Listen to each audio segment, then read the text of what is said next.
Having a room full of light saves me a lot of trouble, so I don't have to add a additional studio strobe or anything like that. In this case, all I had was an on-camera flash.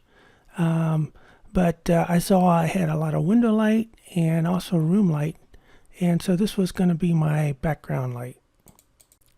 Later on, I did a off-camera flash picture here in the hallway, but what I wanted to show you was where I bounced my on-camera flash. And what I did was I bounced it off this far wall off to my right side here, and you see this yellow arrow where I bounced the flash, and that is how I got my portrait lighting.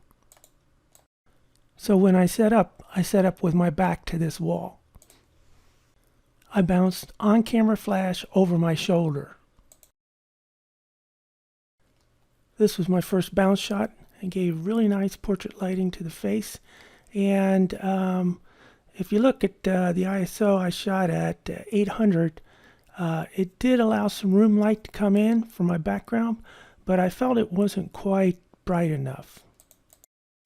So I increased the ISO to 1600. And in Photoshop, here's my second shot before I added any photo retouching to it.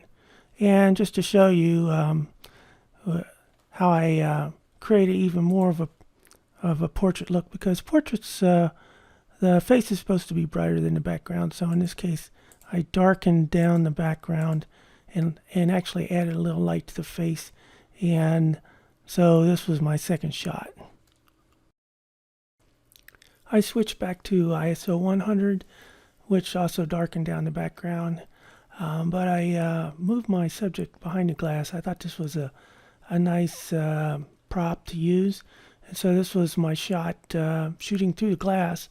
And of course, because I bounced at an angle, I did not get any bright reflection off the glass.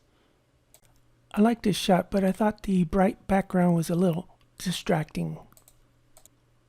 Later on, I opened that image in Photoshop and I cropped out that distracting background. And I like it just as it is, but just to show you by adding a little Photoshop magic, here's what can be done. And this was my final image.